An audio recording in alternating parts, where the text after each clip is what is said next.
See driving by, happy for 14th birthday, Corey Davis, blah, blah, blah, blah, blah, and I totally didn't cry at all. But it was awesome. And so I skipped middle school and I hit right for ninth grade, and it didn't take too long to realize that I was becoming a Matthew Kidman. I was becoming the lead character. I was very studious, wasn't very social, I weighed over 300 pounds, lost the weight for a girl senior year, but that's a different story. But I was realizing who the Hunter McCaffreys were, and who the Elis were, and who were the Klitze's. And I think more than anyone, more than any other teenage film, and it's not even really a teenage film when you look at it, The Girl Next Door hits it right on the head for my generation, for what it was like in high school, what it was like to become an adult, to move from Louisiana to California. And there's just a million reasons why I love it. And that's why I'm playing it. I don't think that I've pushed harder, and it's been harder to get a movie played than The Girl Next Door. But to quote the movie, the juice was worth the squeeze. So thank you guys for being here.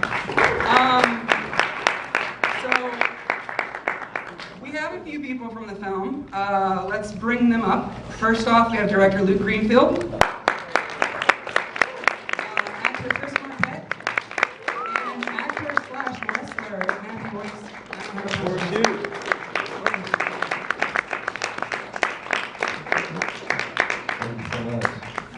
What's up, guys?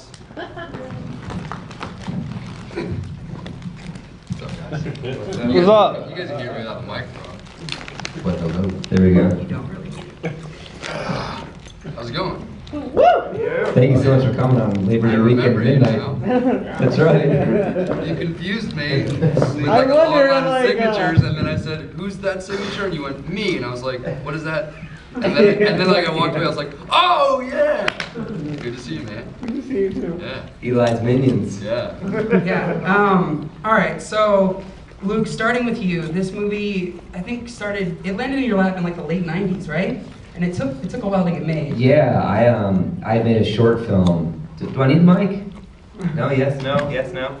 I made a short film, and an executive named Peter Kramer was talking to me about movies and what I wanted to do, and he said there's this movie called The Girl Next Door that they want to make, kind of like Risky Business, but it was when I read the script, it was a very different tone movie than what you're describing, and so I really wanted to make the movie. It'd be my first feature film, and we were trying to get the head of Fox to see my short film at the time, and he just kind of refused to see it. And then like Adam Sandler and Rob Schneider saw my short film, and I went and did a film called The Animal, which was an interesting experience, a lot different than this one. But what was cool was the producers, Chuck Gordon and Mark Sternberg, they waited for me. And so they waited like 2 years, and I still was so passionate about this movie. And I worked with a writer named Chris McKenna, who now runs a TV show called Community. Do you guys watch that show? He was incredible, and another writer came on named Stuart Blumberg, who wrote The Kids Are All Right, and he just directed his film called Thank You for Sharing. And we just worked on the script forever, and so yeah, it was a long process. A long-winded answer to your question. It was a very long process.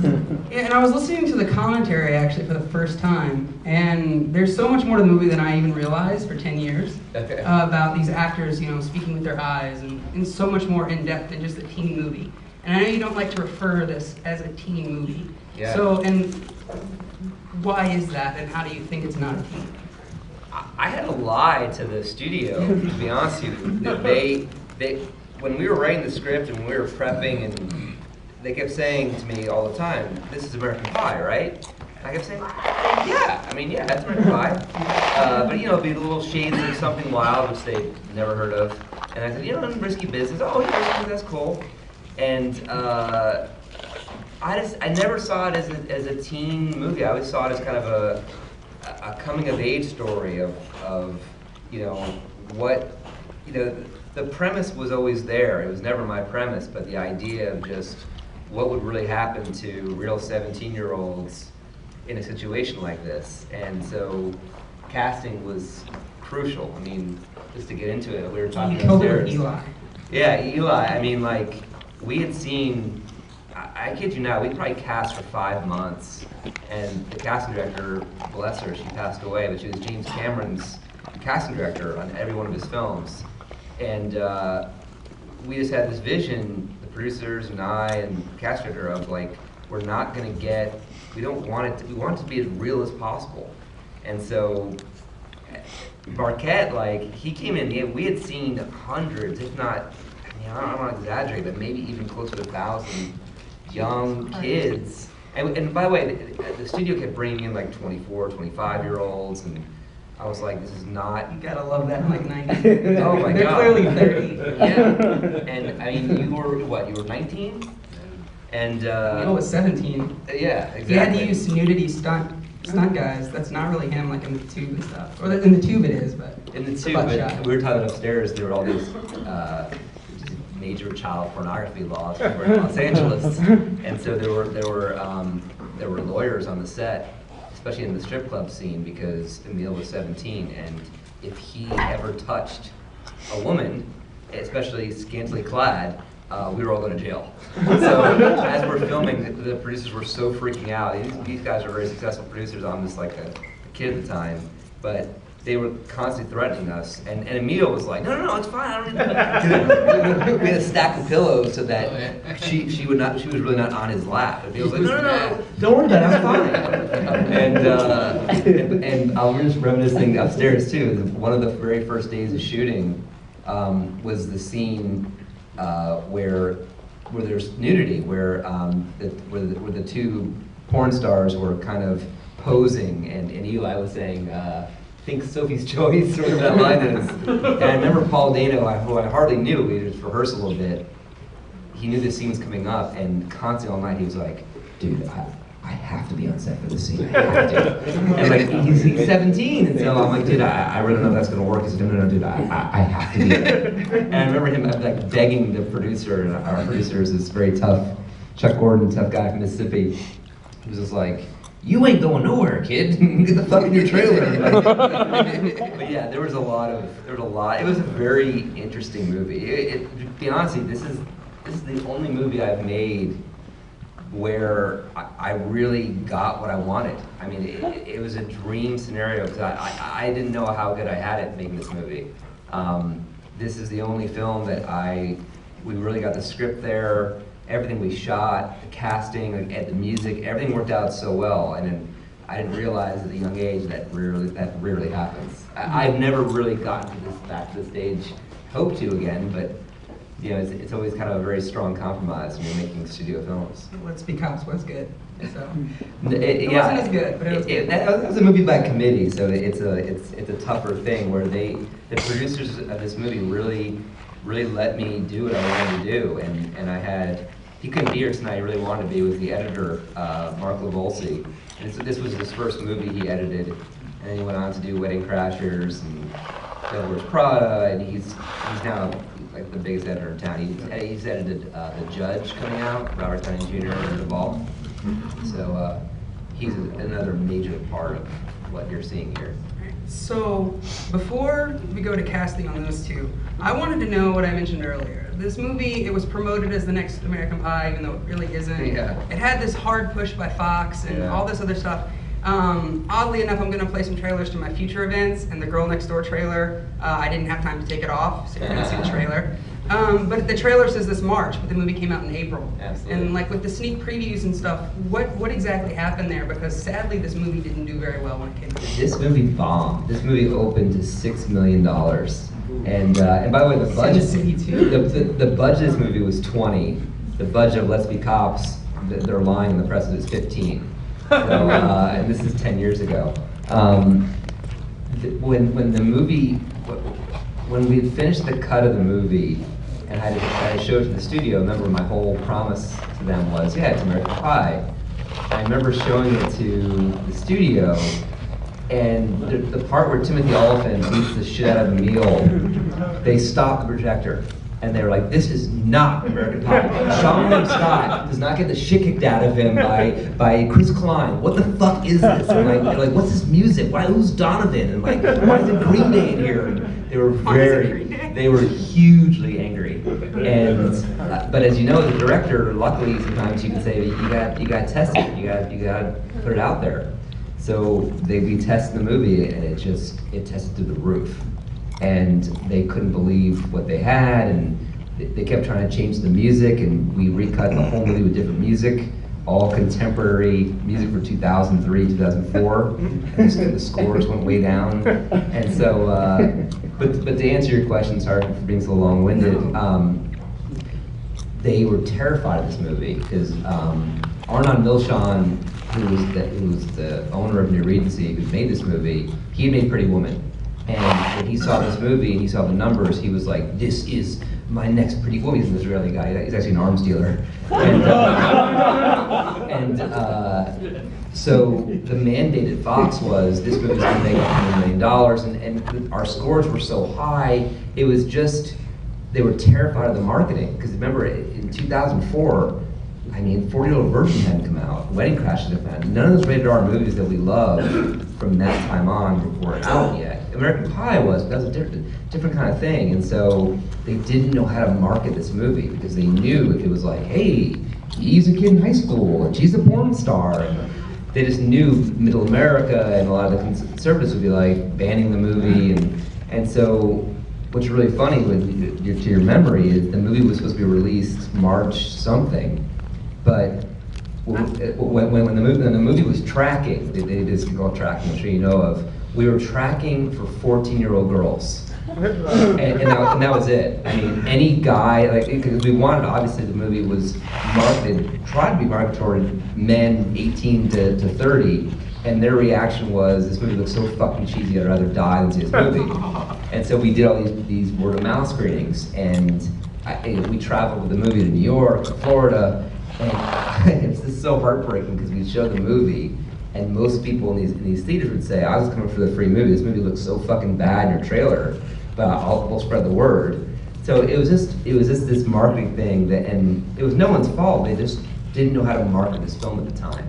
So the movie ended up making $14 million total domestic box office, and then it just found this life on DVD, and it just exploded on DVD and cable, and I'm sure Chris will tell you, and Horseshoe, it's like people to this day, 10 years later, fuck it for me, fuck it for me. It's like one of the best lines in movie history. And so, actually, I think Eli, as a character, Chris Marquette, by the way, I think is an awesome actor, but he's my favorite character in this movie. I mean, there's no better way to introduce your character than his first line saying, I've got to fuck something. That's how he's introduced, and it's awesome. So Chris, were you a lot like, are you a lot like Eli in real life? No, the slightest bit. No, not at all. I was 100% virgin when we filmed this movie. That's right. That's about as close as I got. I was so soft-spoken.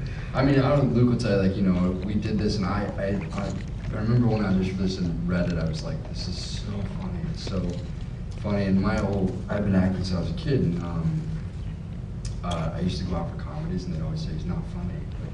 He's just not funny. And that was my whole life. And I was sitting there going like, I thought I was being really funny. And I really believed I wasn't. And so by the time this happened, I was having so much fun. And, you know, I got it.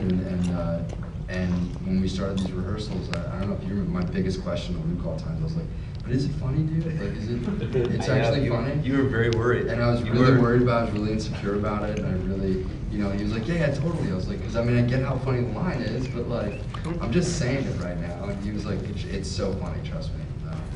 But because that was not at all a part of my demeanor. Because I by no means like outspoken or telling people what to do or like, you know. Bossing around minions. Yeah, exactly. I had two little brothers, and that's about as close as it got. But even then, if my brothers and I had met a porn star, it was like paralyzation. Just like there'd be there's no scheming, there's nothing to it. So how did you actually get cast as this character? You're completely opposite. You had just come off of Freddy vs. Jason. Yeah, you know what's really funny? I was telling my girlfriend on the way here, I have a really old friend of mine who's an actor that Luke knows. Remember Aaron Himmelstein? Of course, yeah. So yeah. I have a friend of mine who's an actor named Aaron, and I was filming Freddy vs. Jason, and we were up in Vancouver doing that. My friend Aaron called me and said, man, I just auditioned for one of the best things I've ever read. And I really respect his opinion. We actually used to come to this theater like maybe 2 or 3 times a week at this point. And I was like, really? He goes, yeah, it's so good, man. It's so great. You should read for it. I was like, I'm in Vancouver. Yeah, sure. And I called up somebody, which I was not used to doing. Like, you're just like, if you're there, you happen to be there. Like, you're not making phone calls on behalf of yourself to like move. But for some reason, I was really inspired, and I was like, hey, and I called up my manager. I said, hey, I heard about this movie called The Girl Next Door that everybody's auditioning for, and everybody I've talked to said they've been auditioning this for months. Why haven't I auditioned? And my manager was like, because you're in Vancouver and you're gonna be there for another month. So I flew down and I told her, I was like, if you can get me an audition, I'll fly down. My friend Aaron says this is just great. And so I flew myself down and they got me a chance to read with Luke. And my friend Aaron was up for Klitz. Up for Klitz. That's right. And I went in and read for Luke, and the guy's process was crazy, as I remember. I read for Luke and it went really well, and the studio wouldn't pick me. Was it the case? I don't know, something happened, or maybe it was just, maybe you were telling me the studio was going to pick me and you really just wanted to see if I could do something else. I don't know. No, I mean, the Eli role was by far the hardest role to cast, because they were just guys coming in just trying to be funny. And even to this day, we're talking upstairs, like, I run into these actors today, and like, Chris Evans, Chris Pine, all these guys are like, I auditioned for Eli. And I'm like, sorry man, I don't remember. And then I remember when Marquette came in, I mean, after months, I'm sure you guys go through this process, there's a lot of filmmakers here, it's like, you're like, fuck, it's like, we'll just have to settle. And then he came in, and we're all like, and when he left, we're like, that's him, it's fucking good. And so, that was the main piece. It was really Eli and Tim Oliphant, because they were kind of the, what Emil has to do is really play kind of the opposite of Emil, which is a very kind of studious, inhibited, kind of straight-laced guy, but the real personality of the movie is Eli, and Timmy is Kelly, and so those are the two pivotal roles, and the Kelly role was crazy because we had illusions of grandeur, and we wrote it for Brad Pitt. I remember meeting with Brad Pitt's manager, and I kept pitching him like this and this, and she's like, look, I'm gonna cut the chase. It's never gonna fucking happen ever. And I even remember, like, I was so lucky that I had lunch with David Fincher, and I was asking him advice about filmmaking and stuff, and then I even tried him, and he kind of looked at me like, dude, like, I'm not gonna ask Brad Pitt to be in your fucking movie. But then Matt Dillon wanted to do the movie, and I remember meeting him, and I remember he had a broken arm at the time. And I said, hey, were you in a fight? And he was like, yeah, I was. he was like the real, like, fucking bully. But that didn't work out. And then Tim Oliphant, who I loved in Go, I don't know if you've seen Go, his character was so amazing in that. And he was just so up for it and just dying to do it. And it was just really interesting. It was a very interesting casting process. Yeah. I think the entire cast is great. Yeah. I mean, I remember we did a casting, and we did an audition a couple weeks later, and like Luke took me out, we went on the street. That's my house. Yeah, totally. And outside of where he lived, and with the casting lady on like a Saturday. Yep. And like knocked on people's doors. Yeah. That must have been doing what they were doing with their normal lives. And you outside like screaming, all these like fucker for me. And you're like, I will kill myself. Yeah, just like screaming on top of my lungs. Totally. And on a Saturday morning at like 11 a.m. Totally. And poor Paul Dano. Paul Dano was one of the last ones to get cast too, and same kind of thing, just kind of running the gamut with him. It's just hard. It's hard to find. When you look at Risky Business, just 83.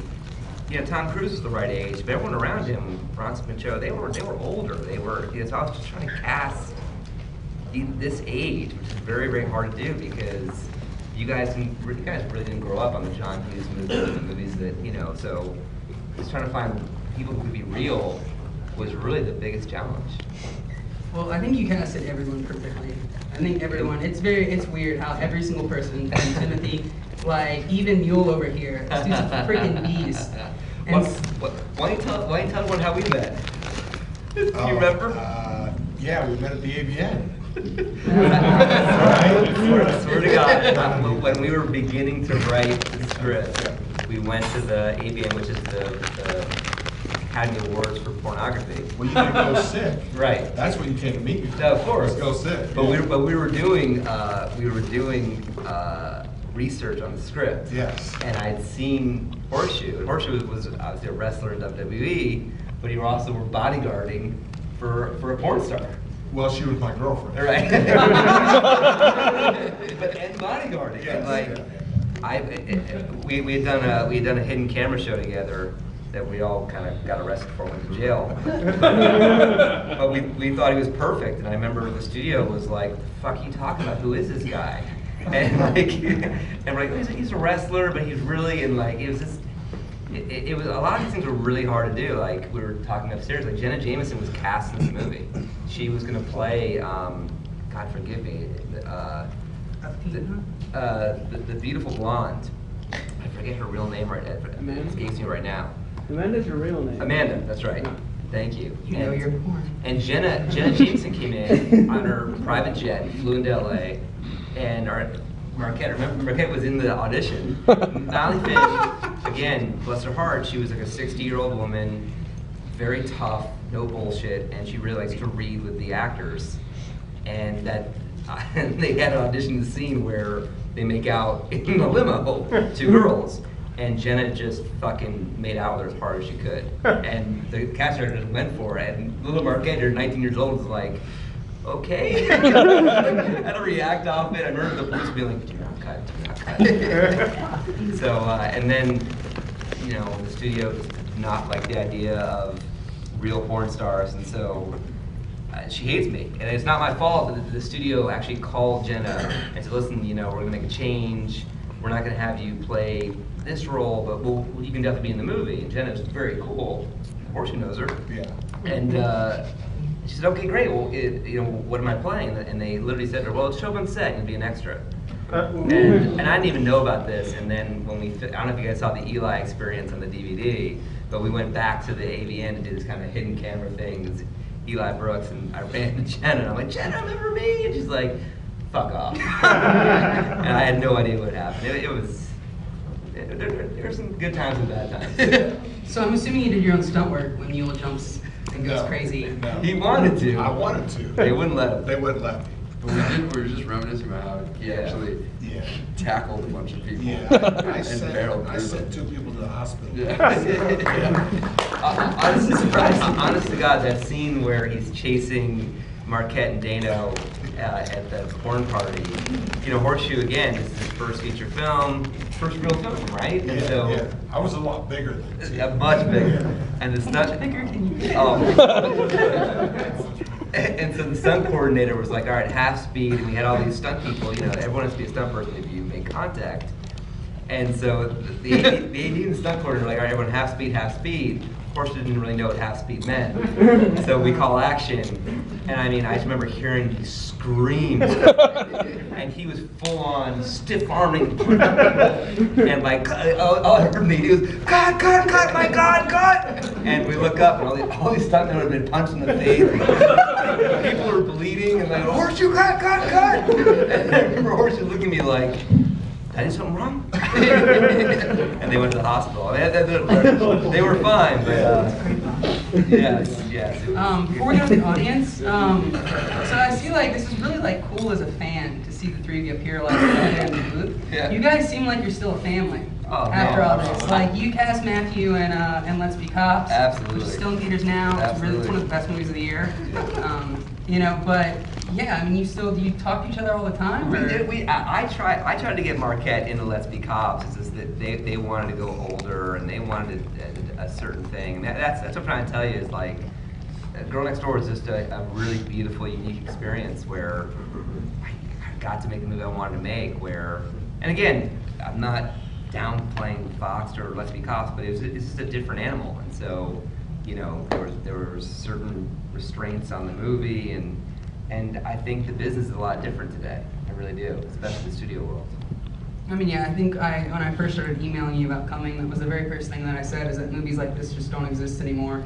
I think, no offense to like Seth Rogen or Melissa McCarthy or those types of movies, but you don't need $80 million for an Adam Sandler comedy about falling in love. Right. And I feel like movies like Girl Next Door and 10 Things I Hate About You and Jawbreaker and She's All That, you know, they were $10, $15 million pictures that went on to make maybe 50, 60. Oh, yeah. And they were always a huge hit. And I feel like that's honestly the problem with Hollywood. I think we need to get back and realize that we don't need a mega star and a mega movie. Look at Let's Be Cops. It opened with like $24 million. Yeah. On how much budget? 15. And no offense to Damon Wayans Jr., but he's not, you know, Zac Efron. And that movie's already made a lot of money versus, you know, some of these blockbusters just still. Jake Johnson too, man. Yeah, yeah. Yeah, no, they were both fantastic, but like I said, they're not Zac Efron and Seth Rogen. They're just kind of average dudes wanting to be cops to get chicks and stuff. It's fun, it's simple, you know, it's got a little bit of heart too. So let's do a few questions, or a couple questions if you have them. Correct. Yes, right there. How were you able to make the character of Kelly so despicable yet so likable simultaneously? That's Timmy. I mean, again, like, you know, we really were so excited about that character, and that's the magic of Timmy, is that, you know, he really was he's a very nurturing, sweet guy in real life. And it's really funny because he has these piercing eyes. So if he's not smiling, I don't know if you watch Justified or Deadwood or anything, but like, my God, like, you know, he's such a sweet dude, but his eyes are so fucking piercing. So if he's not smiling, I remember in rehearsals, I was constantly like, what's wrong, right? Well, why are you visiting me? And he's like, what are you talking about? So, but he has a very nurturing feel, and so he always tried to play big brother to Emil, and then he knew, though, that, you know, his character was always, you know, he'll be cool, he'll be nurturing, but if you fuck with his livelihood or his money, he's gonna fight. And that was really one of the most exciting parts of the movie for me, was their relationship, and, you know, how a guy in his 30s didn't give a shit if his his nemesis was a senior in high school. He was going to kill him. You know? And I like that from Something Wild, the Ray Liotta, Jeff Daniels relationship. And so I was trying to do that on a high school level. Great question, though.